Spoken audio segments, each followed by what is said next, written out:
Bonjour à toutes et à tous. J'ai reçu une très belle question ce matin de la part de Sonia. Sonia, c'est une professeure de yoga périnatal et je me suis dit que plutôt que de lui répondre par écrit uniquement à elle, j'allais vous faire une petite vidéo que j'allais partager ici pour que ça puisse profiter au plus grand nombre et que s'il y en a parmi vous qui sont dans la même situation, que vous puissiez profiter des réponses. Alors, si on ne se connaît pas encore, moi je suis Hélène Gérin, l'auteure du livre Dans ces moments-là, justement, sur le deuil périnatal. Et la question de Sonia, je vais vous la lire directement. Alors, je me permets de vous contacter car je suis professeure de yoga périnatal, pré- et post-natal. Et il est de plus en plus fréquent que je reçoive des mamans qui ont vécu un deuil périnatal lors d'une grossesse précédente. Parfois un an avant, parfois moi même. Et je me sens souvent démunie face à ces mamans. Je n'ose pas leur parler, je n'ose pas leur demander si elles ont été accompagnées lors du deuil précédent, par crainte de réveiller des souvenirs douloureux et de les mettre dans un état de stress qui pourrait se répercuter sur leur nouveau bébé, celui qu'elles portent aujourd'hui. Mais là, je constate que s'il n'y a pas eu d'accompagnement, la douleur finit un moment ou un autre par se réveiller. J'ai pensé à leur proposer un rituel, mais le fait qu'elles soient enceintes me rend hésitante. Je cherche donc un livre, une formation, un séminaire qui pourrait me donner des outils pour accompagner ces mamans qui ont vécu un deuil périnatal mais qui sont déjà enceintes du nouveau bébé. Comment faire pour les accompagner? J'imagine qu'il faudrait parler à son nouveau-né pour lui expliquer. Mais peut-on faire ce deuil sans risque pour lui, pour le nouveau bébé? Je me retrouve face à de nombreuses questions, avec parfois des réponses, mais dont je ne suis jamais tout à fait certaine. Alors mais déjà un grand merci Sonia pour cette question. Je suis toujours touchée à chaque fois de voir qu'il y a des professionnels, des accompagnants qui ont cette sensibilité et qui ont envie de faire au mieux pour accompagner les parents endeuillés et les mamans dans ce cas-ci. Alors pour répondre, j'ai envie de rebondir sur trois points que Sonia a soulevés. Le premier, ça va être la crainte de réveiller des souvenirs anciens, des souvenirs douloureux. Ensuite, on va voir si il y a des répercussions possibles chez le bébé, celui qui est dans le ventre actuellement. Et puis, concrètement, comment accompagner, ça sera le troisième point. Donc, je reviens sur le premier point. La crainte de réveiller des souvenirs anciens. Alors, c'est une crainte tout à fait légitime. Je comprends tout à fait, Sonia, que vous ayez cette inquiétude-là. Elle montre en fait que vous avez plein de délicatesse vis-à-vis de cette maman et que vous avez, ou de ces mamans au pluriel, et que vous avez envie de prendre soin d'elle. Ce que j'ai juste envie de dire, c'est cette peur, elle est légitime de votre côté, et en même temps, quand on écoute les mamans qui sont endeuillées, la plupart du temps, ce qu'elles disent, c'est en fait, ma peine, elle est là. C'est pas vous, en parlant, qui allez la réveiller tout d'un coup, comme si je l'avais oubliée. Non, elle est là. En fait, elle m'accompagne tout le temps, depuis que ce bébé est décédé, et parfois même des années après, c'est toujours là. C'est pas vous qui allez la réveiller. En fait, c'est comme si la peine, elle était juste sous la surface.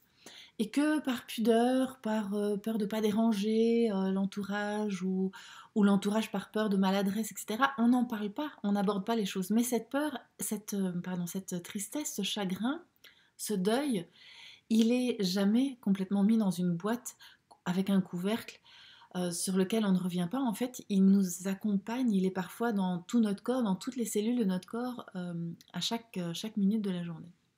Donc, ça n'est pas vous, Sonia, qui allez raviver le souvenir. Cette maman, elle a probablement pas oublié son bébé. C'est très très rare que, voilà, on passe à autre chose et puis qu'on oublie complètement. Si on a vécu, si on vit ce décès comme un deuil, c'est pas comme ça que ça se passe. Donc le chagrin est de toute façon là, et en fait, d'en parler, ça va au contraire, la plupart du temps, soulager la maman. Parce que justement, ce qu'elle elle ressent juste en dessous de la surface, ça, vous allez pouvoir lui donner de l'espace. Ça va pouvoir être vu, ça va pouvoir être entendu, et elle n'aura plus à déployer des tonnes d'énergie pour cacher ça, pour dissimuler, pour ne pas embarrasser son entourage, etc. Pour une fois, elle va, enfin peut-être pas pour une fois, je ne lui souhaite pas, mais en tout cas, elle va, à votre contact, si vous osez en parler, sentir qu'elle peut se déposer tout entière. Elle ne doit pas venir qu'avec une partie de son histoire, cette nouvelle grossesse, mais elle peut aussi venir avec ce qui a précédé auparavant. Donc ça n'est pas vous qui allez créer la peine, et à l'inverse, si on n'en parle pas, alors que vous sentez, vous avez une sensibilité assez fine et vous sentez que c'est pas si loin, ben en n'en parlant pas, en fait, on participe au tabou. On contribue à créer cette chape de silence qui est une douleur supplémentaire dans le deuil.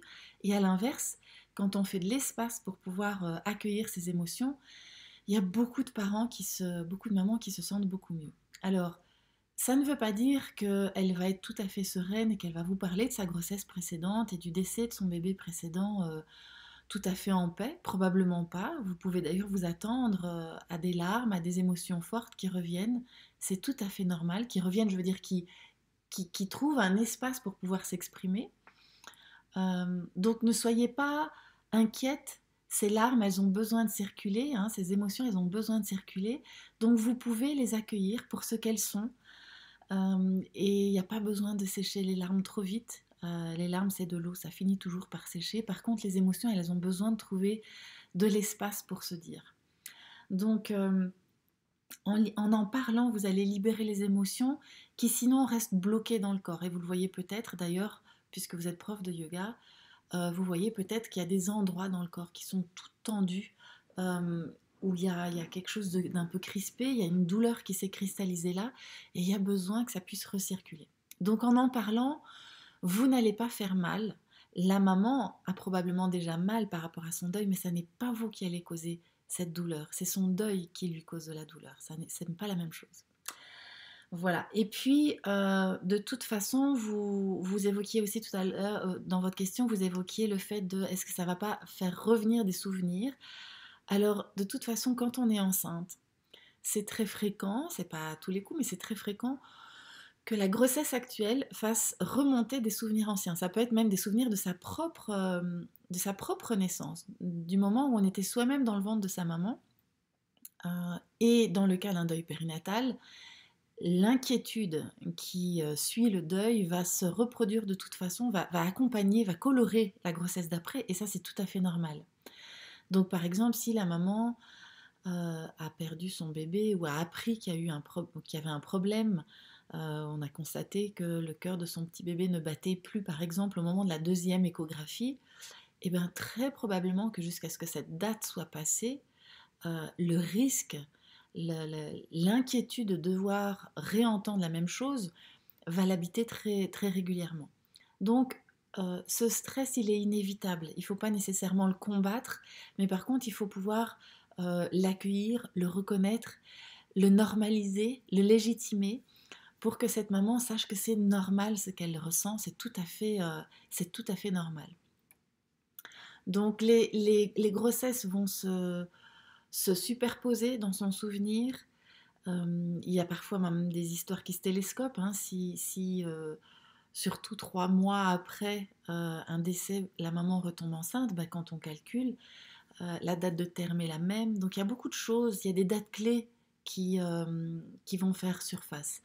Je parlais de la date où on a appris le décès, ou la date du terme, ou la date de la naissance, ou la date du décès, etc. Ces dates-là, immanquablement, elles vont être très présentes dans la tête et dans le cœur de cette maman. Donc autant en parler, si c'est là, à côté, dans son esprit, autant le mettre sur la table, autant créer l'espace pour qu'elle puisse déposer tout ça et qu'elle ne le contienne pas à l'intérieur d'elle en permanence, qu'elle puisse s'en libérer petit à petit avec la parole. Donc voilà, je suis convaincue que il vaut mieux en parler si vous sentez que la maman est en demande, évidemment, ou que c'est juste pour elle, plutôt que de taire les choses par peur d'être maladroite. La maman vous dira à un moment donné, si c'est pas la bonne chose à faire, elle vous dira stop, merci, et vous pourrez à ce moment-là vous aligner sur ce qu'elle vous dit et arrêter d'aborder la question. Mais j'ai entendu beaucoup de mamans me dire, en fait, le silence, c'est ce qu'il y a de pire. C'est pire que tout encore, pire que les maladresses la plupart du temps. Donc voilà, allez-y avec beaucoup de délicatesse et de bienveillance, mais si il doit y avoir de la maladresse, bah vous pourrez vous excuser à ce moment-là, mais il vaut mieux en parler plutôt que de se taire. C'est vraiment un message qui revient beaucoup quand j'entends des mamans endeuillées. Alors le deuxième point que vous avez évoqué, c'est aussi, est-ce qu'il peut y avoir des répercussions sur le bébé? Est-ce que aborder la grossesse précédente, c'est sans risque pour le nouveau bébé que cette maman porte actuellement? Alors de nouveau, c'est une question très fréquente et c'est très légitime de votre part de vous interroger là-dessus. Moi, ma manière de voir les choses, aussi après en ayant écouté beaucoup de mamans endeuillées et de professionnels, de sages-femmes qui les accompagnent, la conclusion à laquelle je suis arrivée, c'est que ce bébé qui est là actuellement porté, il a le droit de connaître son histoire. Euh, le grand frère ou la grande sœur précédente qui est décédée fait partie de son histoire familiale. Et à ce titre, il a le droit de savoir ce qui s'est passé. Et donc, pas toutes les mamans auront envie d'en parler. Certaines auront envie d'en parler tout de suite, d'autres plus tard pendant la grossesse, d'autres même plus tard, des années après la naissance de ce nouveau bébé, de ce bébé arc-en-ciel, comme on dit. Donc, le bébé qui vient, le soleil qui vient après la grosse tempête, l'orage du deuil précédent. Peu importe le moment où elles ont envie d'en parler, mais souvent ça leur fait du bien. Parce que ce bébé qui est à l'intérieur, si elles ont beaucoup d'émotions inconfortables liées, des émotions très difficiles à vivre liées au deuil précédent, au bébé précédent, eh bien le bébé actuel, au-dedans, est au contact de ces émotions. Alors je ne dis pas ça pour culpabiliser les mamans, au contraire, pas du tout. Mais pour leur donner la permission, pour qu'elles s'autorisent à parler à leur bébé si ça sonne juste pour elles. Il y a des mamans qui aiment bien parler à leur enfant pendant la grossesse. Et bien elles peuvent faire la même chose. Et elles peuvent lui dire, eh ben mon cœur il est plein d'amour, il est heureux que tu sois là. Je suis vraiment comblée de cette naissance, je me réjouis de te retrouver quand tu seras né. Et en même temps, par moments, j'ai de la tristesse. Et ça ne te concerne pas toi, ça concerne une autre personne, un grand frère ou une grande sœur que j'ai porté avant toi et qui est décédé. Ça n'est pas ton histoire, ça n'est pas ton vécu à toi, ça fait partie de mon histoire et du coup j'ai envie de t'en parler parce que c'est aussi la tienne quelque part, mais ça n'est pas ton vécu. Donc tu n'es pas responsable de ce que je ressens et je ne suis pas triste d'être enceinte de toi. Je suis triste d'avoir perdu un autre enfant que j'aimais aussi, comme je t'aime toi aujourd'hui. Et donc bien expliquer, bien faire la distinction pour ce bébé actuel, qu'il entende que ce n'est pas lui qui est responsable de cette douleur. Et puis de rajouter, euh, cette douleur, elle m'habite peut-être parfois même souvent dans la journée. Et je veux te dire aussi que je vais en prendre soin.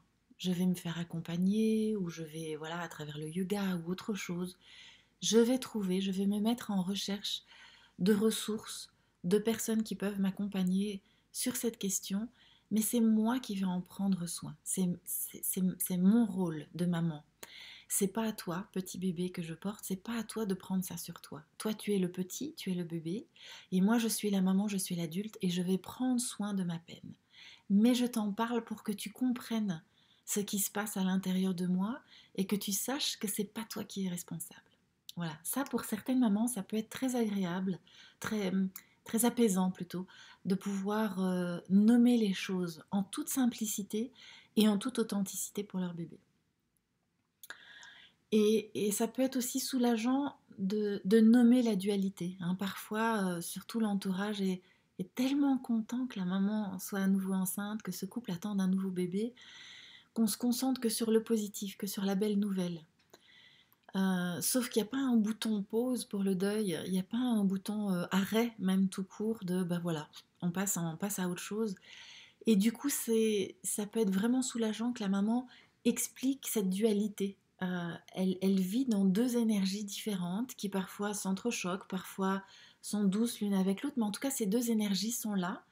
Et c'est important qu'elle puisse honorer sa réalité à elle et qu'elle ne se coupe pas en deux et qu'elle ne laisse pas qu'une moitié d'elle s'exprimer, mais qu'elle puisse dire voilà, ben, je suis triste aussi, je suis triste d'avoir perdu mon bébé d'avant, même si je suis heureuse de celui qui est là aujourd'hui. Les deux réalités sont possibles et ont le droit d'être accueillies pour ce qu'elles sont chacune. Voilà. Alors ça me fait penser aussi, quel est le bon moment? Vous posiez aussi dans votre question, est-ce que le moment où on est enceinte, c'est le bon moment pour plonger dans le deuil du bébé précédent? Alors là, il n'y a pas de réponse magique. Je me souviens d'une maman qui avait eu un premier enfant qui était décédé. Et puis elle a eu après une autre grossesse, un deuxième petit garçon, qui lui est né en bonne santé, vivant. Et là, c'était trop douloureux pour elle de se replonger dans le deuil de sa grossesse précédente. Donc, elle a préféré éviter. C'était la bonne réponse pour elle à donner à ce moment-là. Et c'est aussi important de respecter ça. Si c'est pas le bon moment d'affronter son deuil, il ne faut pas forcer la maman non plus, ou le papa. Et donc pour cette deuxième grossesse, elle n'a pas souhaité se frotter, être au contact de ce deuil. Et c'est à la troisième grossesse, quand elle était enceinte d'une petite fille, qu'elle a senti presque un peu comme un appel de sa petite fille qui lui disait: Maman, j'aimerais que tu ailles revisiter cette histoire-là parce que moi, ça me ferait du bien en tant que bébé. Elle a senti ça dans son cœur. Et donc elle a été, au début, elle était hésitante, un peu résistante même, elle n'avait pas trop envie. Et puis finalement, elle a plongé, elle s'est fait accompagner par une très belle personne. Et elle a osé aller voir ce que ce deuil avait laissé en elle, comme émotion, comme trace, comme vécu, comme traumatisme éventuellement. Et du coup, elle a pu vivre cette troisième grossesse tout à fait différemment. Et aujourd'hui, en fait, elle a presque envie de remercier sa petite fille, de l'avoir un peu poussée derrière, hein, poussée dans le dos pour aller se confronter. Et donc, c'était bon pour elle à ce moment-là, alors qu'elle était enceinte, d'aller trouver une forme de paix par rapport à ce deuil précédent. Donc elle ne l'a pas fait tout de suite après la première grossesse où il y a eu ce deuil. Elle ne l'a pas fait à la deuxième, c'était pas juste non plus à ce moment-là. Elle l'a fait à la troisième et là c'était bon pour elle.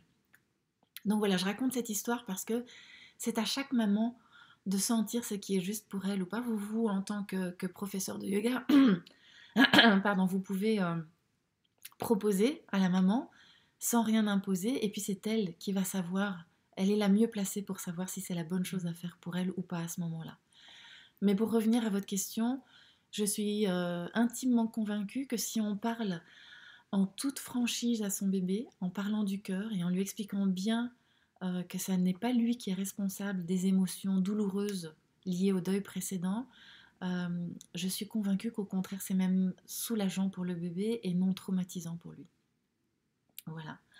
Alors après, comment vous me posiez la troisième chose, comment posiez comme question, comment accompagner en tant que professeur de yoga, et puis je vais mettre même de manière plus générale en tant que professionnel. Hein. Il y en a d'autres qui sont par exemple professeurs de chant, qui font du chant périnatal ou voilà, qui accompagnent les mamans pendant la grossesse et les papas. Alors ce qui me paraît important, c'est d'offrir, si vous sentez que c'est juste, que c'est pertinent, d'offrir donc à ces couples et à ces mamans en particulier l'espace pour accueillir les deux réalités dont on parlait tout à l'heure. Et qu'elles sachent que à vos côtés, elles peuvent être entières, qu'elles ne doivent pas se couper en deux et ne raconter qu'une partie de leur histoire, mais que vous avez l'espace, la bienveillance pour pouvoir aussi entendre ce qui est plus douloureux et qui vit encore en elles. Alors, offrir un espace, ça veut dire quoi? Ça veut dire surtout poser des questions et écouter en silence, plutôt que de donner des conseils. Hein, ça, c'est quelque chose que vous connaissez certainement. Parce qu'en posant des questions, vous allez pouvoir vous laisser guider par la maman elle-même. Donc, poser des questions, ça peut être tout simplement dire est-ce que tu as envie qu'on reparle de ce que tu as vécu avant, de la grossesse précédente? Est-ce que ça te ferait du bien? Est-ce que tu sens que c'est juste pour toi en ce moment? Ou est-ce qu'au contraire, tu veux que je te laisse tranquille avec ça et tu n'as pas du tout envie qu'on aborde le sujet? Parce que ça serait ok aussi pour moi. Ou est-ce que tu as envie de me raconter l'histoire de cette grossesse? Est-ce que c'est un garçon ou une petite fille? Est-ce que vous avez souhaité lui donner un prénom ou pas? Est-ce que tu as des souvenirs? Certains parents qui ont des petites photos, pas beaucoup, mais quelques-unes. Est-ce que voilà, lui permettre de se raconter, de se dire qu'est-ce qu'elle a vécu précédemment, qu'est-ce qui s'est passé pour elle, qu'elle sente que vous pouvez accueillir ça si elle en ressent le besoin. Et puis, laissez la maman répondre et vous aligner là-dessus. Ne rien imposer. Si c'est pas le bon moment, hein, comme dans l'histoire que je vous ai racontée juste avant, ou à la deuxième grossesse, ben non, la maman, elle n'avait pas du tout envie de faire ce deuil, enfin d'être activement impliquée dans son deuil. Eh bien, il ne faut rien forcer. Faites confiance. La maman sait, les parents savent ce qui est bon pour eux à ce moment-là. Même s'ils ne le savent pas intellectuellement ou consciemment, il y a une part d'eux dans leur cœur qui sait si c'est le bon moment pour aborder les choses ou pas. Vous pouvez tendre des perches et puis après laisser et voir s'ils agrippent, ils attrapent la perche ou pas. Alors vous pouvez aussi lui donner des adresses. Il y a des thérapeutes qui sont spécialisés dans deuil périnatal. Hein. Ça peut être des psychologues, des sophrologues, des kinésiologues, des doulas. Enfin voilà, il y a toutes sortes d'accompagnements. Je pense aussi à une personne qui fait de l'hypnose périnatale, une personne qui fait du shiatsu et qui accompagne des mamans endeuillées pour la grossesse d'après, etc. Donc voilà, il y a toutes sortes. Il y a un carnet d'adresses assez fourni qu'on peut trouver en faisant quelques recherches sur Internet. Il y a évidemment des livres, des conférences que vous pouvez recommander à ces mamans. Il y a des groupes de parole, hein, donc il y a beaucoup d'associations de deuil périnatal qui existent et qui sont vraiment de grande qualité et qui offrent des sessions d'échange entre parents. Et ça peut, pour certaines mamans ou certains papas, être très soulageant, très apaisant de pouvoir entendre l'histoire d'autres parents, de raconter la sienne dans un espace où ils savent qu'ils ne seront pas interrompus ou jugés, ou voilà, où il n'y aura pas d'attente sur eux, sur la manière dont ils doivent vivre leur deuil. Donc les associations de deuil périnatal, c'est aussi vraiment quelque chose que vous pouvez leur recommander. Alors vous, vous me demandiez aussi, vous, est-ce qu'il y a des formations qui existent? Alors sur mon site internet www.danscesmomentsla.com, il y a une section pour les professionnels avec une formation justement pour comment accompagner les parents qui vivent un deuil périnatal. Et il y a notamment une section sur la grossesse d'après, donc si ça vous intéresse, vous pouvez aller regarder de quoi il en retourne. Et puis si vous sentez que c'est la bonne chose à faire, il y a aussi dans mon livre, dans ces moments-là, toutes sortes de rituels que je propose pour les mamans et les papas endeuillés. Donc vous pouvez aller puiser avec elles ou avec eux et chercher ce qui fait du sens, construire ensemble un rituel qui aura du sens pour ses parents. Ça, vous pouvez faire aussi. Voilà, je crois que c'est en gros tout ce qui me vient à l'esprit là maintenant. Il y aura peut-être d'autres idées, je vous les rajouterai alors en commentaire en dessous. Mais voilà, à retenir, il n'y a pas de risque fondamentalement pour le bébé si on met bien le cadre c'est pas lui qui est responsable et c'est moi en tant que maman qui vais prendre soin de mes émotions. Ça peut être très soulageant pour la maman que vous abordiez la question directement, franco, avec beaucoup de douceur et de rondeur évidemment, mais sans faire semblant que rien n'a eu lieu. Ça, c'est faire semblant, c'est une chose qui peut être très douloureuse pour les parents. Et puis leur recommander des livres, des formations, des conférences. J'ai aussi sur mon site internet un carnet de soutien au deuil périnatal qui peut aussi s'utiliser dans la grossesse d'après. Donc voilà, ça peut être toutes sortes de pistes à partager avec la maman ou les mamans que vous accompagnez. Voilà, j'espère que cette vidéo vous aura été utile. N'hésitez pas à la commenter si vous êtes prof de yoga comme Sonia ou accompagnante au sens large ou accompagnant, ou si vous êtes maman vous-même endeuillée ou papa et que vous avez envie de réagir aux pistes que j'ai proposées là, surtout n'hésitez pas. Voilà, je vous souhaite une bonne journée, un doux week-end et on se retrouve peut-être bientôt pour une autre question. À bientôt!